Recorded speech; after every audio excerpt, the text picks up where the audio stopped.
Hi, this is Monica and welcome back to my channel. Like, comment, and subscribe. And today I'm going to tell y'all why you should keep your circle small when it comes to your friends. Y'all already know what time it is. I cannot sleep. As you can see, it's late. It's so late that I got off of work at 2 because I picked up an extra shift, but I'm not feeling good. But because I'm not feeling good, that doesn't mean I ain't got to tell y'all a story. But a story came to my mind once I was in there laying down. So here we go. I see a lot of people on here always talking about their friends and how they go out with their friends, they have girls trips and stuff like this. Y'all have never seen me except for a few times with somebody else on here. 9 times out of 10 is either my husband, and yes, she is my husband. She's not my husband or my husband. She's my husband. She raised my son. I raised my kids together. That's my husband. But we're going to touch on that on another video. Don't play with me about my husband, girl. But anywho, y'all have never heard me say I'm going to a friend's house or anything like this, because women nowadays, we don't support each other.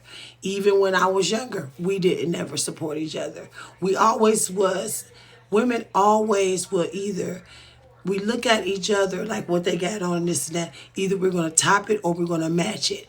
But either way, I'm going to touch on a subject that nobody is willing to talk about. And that is your circle. Not only am I going to talk about your circle, I'm going to talk about why my circle is so small. And my circle is so small, you probably can't see it. You probably will need glasses to see it. So let's see if we got glasses to see how small my circle is. Yes, my circle is small. The reason why I keep my circle small is because I have trust issues with not just men or women, but with everybody. You have to be able to build your trust with me because I don't trust a lot of people. I don't I don't tell people my life because it's none of their business, being very honest. But I tell y'all my life because it helps me unpack. So at the end of the day, if you have a friend, keep your friends closer. But you always supposed to keep your enemies closer than you keep your friends. And this is a story on why I keep my circle small. Now, because when I grew up, I had maybe 3 or 4 friends that I actually called girlfriends. But this particular friend, she lived up the street from me. We're going to call her Sassy. We don't call her Sassy. The reason why we don't call her Sassy because she was totally opposite to me. She was tall like me, but she was tall and skinny. Not real skinny, but she was tall and she had a figure. But because I started losing weight, exercising and stuff like this, because the dude that I told y'all about had said that I was fat, I was insecure a lot. I was insecure a lot about my weight. But nevertheless, I didn't let it bother me because I made sure that I was together at all times. And if you know, you know. But at the end of the day, this girl said that she was my friend and she really wasn't. So back then, when I was growing up, we would go on walks. Now, when we walked, the reason why we walked is because the dudes would drive past us and be hanging out the window, hey, cutie, da, da, da, da. And this is how you get phone numbers and stuff like this. But because I wasn't really into stuff like that, I would if I was walking with Sassy and my other friend named, we're gonna call her Meech. When I was hanging out with Sassy and Meech, cars would pull up on us because we all was tall and we always put together, but I was always standoffish. I was always that one that once the car pulled up with the dudes in it, I kind of stepped back, let them go forward. I came back because I was never that type to go and be aggressive and actually talk to somebody. That wasn't me. Now what I'm doing is I'm wiping my foundations and stuff off, and I'm gonna talk a little bit about them while I'm doing this. But nevertheless, this is what happened. Well, this particular day, this guy pulled up in a Malibu, a black Malibu, and it was 6 dudes in the car, and it was only us 3. These 3 boys was hanging out the window and they was hollering at us. Now, when they hollered at us, Sassy walked up to the car because keep in mind she was light-skinned. She was light skinned and she had long hair. But my hair was always, when I was in my teenage years, my hair was always braided. Meech had a long jerry curl, but her curl came down past her shoulders. So therefore, she had long hair too. So we always like dressed really nice. But the car that had the dudes in it, they was talking to her. But they kept making reference to me and Meech because she was light and we was darker. They kept making reference to, are they going to come and ride with us this evening, this and that and other. Sassy gave her address out to the guys and she promised them that me and Meech was going to ride with them. This is where the story gets really. Now, once she gave her address and stuff out, me and Meech looked at her like, you know them dudes? She was like, no. Maybe a couple of days after that, she came down my mom's street because she stayed up the street and it's like where her house was made at, you had to go up the steps to get to her house because it was like a sidewalk on top of a sidewalk. So what she did was, she had drove past my house, me, Meech, and a bunch of other kids. We was sitting on my mom's porch. We seen her in the passenger side with two dudes in the back and her in the front with the dude that was driving. When she passed the house, they saw us. They saw me and Meech on the porch. Then Sassy looked out the window. She was like, I'm coming back. Y'all gonna go ride with me? And I was like, no, you know what I'm saying? That's you. But Meechie was like, we're gonna go ahead and ride with her because we don't want her to be by herself. Nevertheless, back then it was okay for us to just jump in the car with people and wouldn't nobody like kidnap us because they knew that, you know, some shit would go all the way wrong. But you know how you get this feeling like something ain't right, like you get your intuition. You should actually listen to your intuition. I had kept telling me, she like, don't get in that car. Like that, she was like, no, Monica, we're going to go ahead and ride with her because that's our friend. We ain't going to let her ride with all them dudes by herself. Now, up the street from my mom's house, it's a park. The park is named Broadway. In Broadway Park, it's really big and it's long, and it's got like a little hut that's right in the center of it. Because we stay on the west side of Dayton, that park was like a popular park. In the summertime, back then, they would be playing basketball and stuff like this. Cars would be parked on the sidewalk or whatever, and people would be like drinking and stuff in the park or whatever. But it was a neighborhood park. This particular day, she came past the house, and when she came past the house, the deuce was in the car. They pulled up in front of my mom's house, and me and Michi got in the car. Now, I'm going to tell y'all the setup of how it looked when we got in the car. Her and the dude was in the front. It was a dude on the driver's side. I sat right next to him. It was another dude in the middle. It was Mish, and it was another dude. So altogether, it was 4 dudes and 3 girls. I had a funny feeling about the whole thing because I didn't know them. Now, they wanted us to, like, smoke with them. But nevertheless, my mother had always told me, if you got a bad feeling about something, walk away. I listened to my mother, not just because she'll beat me up, but I listened to my mother because she would beat me up. But at the end of the day, I had that intuition like something ain't right. So I told Misha, I said, listen, if they go past the park, we're going to get out and we'll talk to them by the swings. That's what our plan was, but it failed. Let's understand something. We was 17.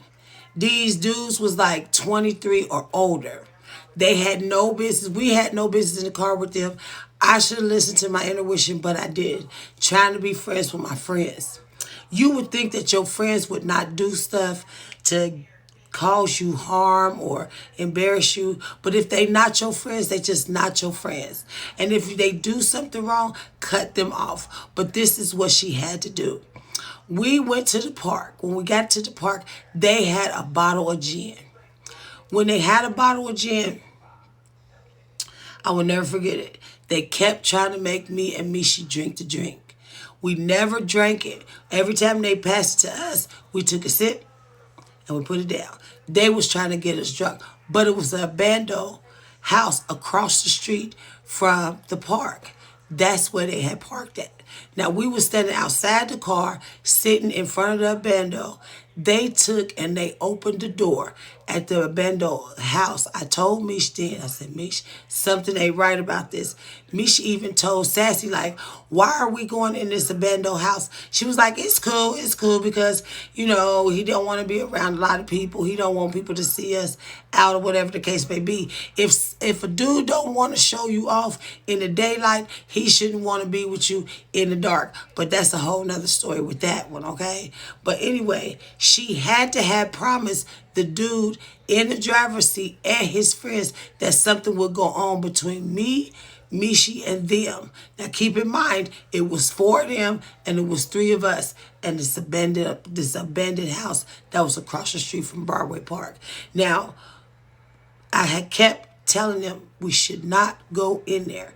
But the dudes had to already have been in there because when we got in the front door, it was a blanket on the floor and it was an old bottle of whatever was on the steps. So somebody had been in there.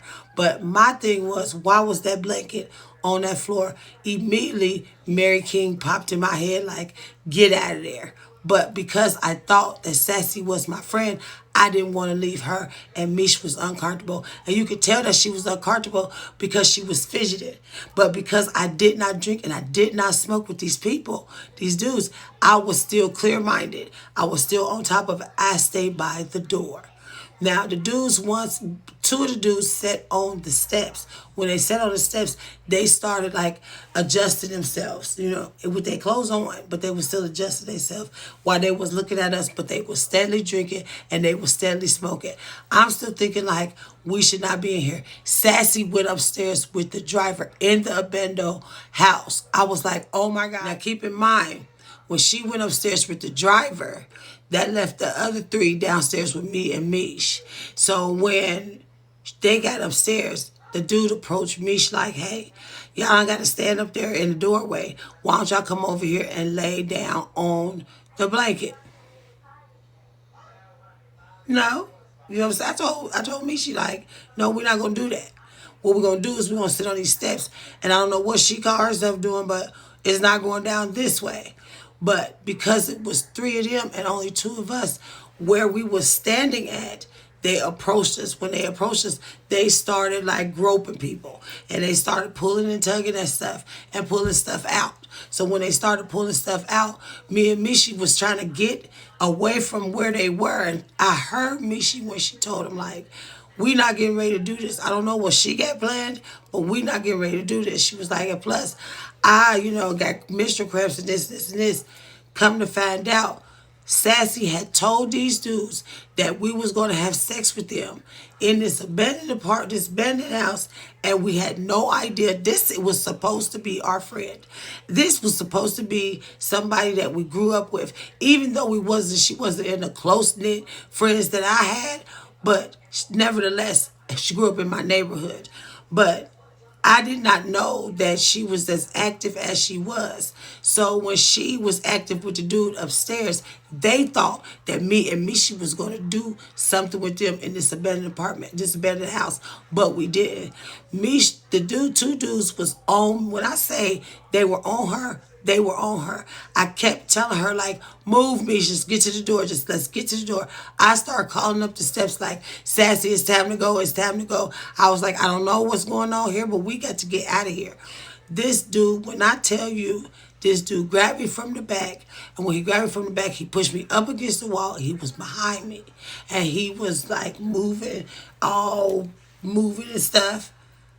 Immediately, I thought to myself, I have to find something so I can hit him in his face with it. But because he was older than me, and he wasn't like a big dude, but he was big enough, but he was strong enough because he was holding on to the door frame, and he was pushing his body up against mine. I'm trying to get away from him, but I'm worried about Mish because two of the dudes was trying to make her sit down on that nasty blanket that was in the middle of the floor. The whole time, Sassy was upstairs doing what she wanted to do with this dude on a nasty mattress. She was doing whatever she wanted to do, and she told them that we was going to do the same thing and that they could do what they wanted to do with us. But listen to me, Mary King taught me well because it wasn't happening. Child, when I say that all I could think about was my friend on that floor trying to get them away from her. Now, I'm not gonna go into description of how far they tried to go with my friend Mish, but I'm gonna tell you this. You are not supposed to be put in a situation where somebody's trying to put something in your face or trying to take your clothes off and, how can I say this cleanly? Take your clothes off and force you to do something that you don't want to do. In my opinion, no means no. Once we said no, they should have backed off. But they didn't because they was drinking and because Sassy was upstairs getting her groove on. Stella upstairs left us downstairs with these people. I'm thinking to myself, how can we get away? Mish, by her being athletic, somehow or another, she was able to roll over. Now, they did get her down on the ground, but because she was athletic, somehow or another, she broke free. When she broke free, they didn't do anything to her because she broke free. When she broke free, remember I told y'all it was a bottle on the steps. Mish threw it through the window. When she threw it through the window, because the park was full, when she threw it through the window, somebody heard that glass break. Once they heard the glass break, I somehow got to the doorknob. And when I got to the doorknob, I started screaming out the door. Once I started screaming out the door, I made enough noise where he backed off. He threw his hands up and he backed off. Once he backed off, he told his friends, let's go to the car. When he got ready to go to the car, me and Mishi got out the door. Once we got out the door, we started running across the park. Now, keep in mind, Sassy was still upstairs like Stella getting her groove back while we hightailing it across the motherfucking park. Okay? So once we get to my house, Mish went and told my mom what had happened. Once Mish told my mom what happened, my mom and my stepdad Eric got in the car and they went to the bendo where Sassy was. By this time, Sassy was coming out the door with the dudes. The other three dudes was still outside. They had made it back to the car, but they wasn't in the car. They was on the side of the car. When I say they was on the side of the car, they was outside drinking and stuff. And my mom pulled up. Me and Mish was in the back seat, and my mom and my stepdad Eric was in the front. When I tell you, Eric got out and he gave them what they wanted. He gave them a 20-piece nugget with barbecue sauce. Listen, he gave them dudes the work. Because at the end of the day, she put us in a predicament we didn't need to be in. My mom told her, she said, you better not never come to my house again. Do you understand me? Now, we didn't see Sassy for like maybe 2 to 3 weeks because she called herself being embarrassed. My thing is this. If a person can't respect your space, or it was wrong for her to have told them anything or promised them anything that had to do with me and Mish. But by her being our friend, I would have thought that she would have never did this. She avoided us for like 3 weeks. But by the 3 weeks passing, Monique found out what had happened. When Monique found out what happened, Monique told me, she said, Monica, when I see her, I'm going to get her. I told her, I said, Monique, nothing happened. I said, it was just the fact that we was in the bendo. Now, I did get in trouble by Mary King for being in the bendo. She told me just flat the fuck out, like, when you see something like this, you get away. She was like, because that girl ain't your friend. If somebody puts you in a predicament where you don't want to be in or try to force you to do something that you don't want to do, don't do it. She was like, that's not your friend. I bet not catch you with her. But 3 weeks had passed, and Monique, we were sitting on my mom in the front of her house. She had 3 steps that go up, and then there's a sidewalk, and then she got 4 steps that goes to her porch.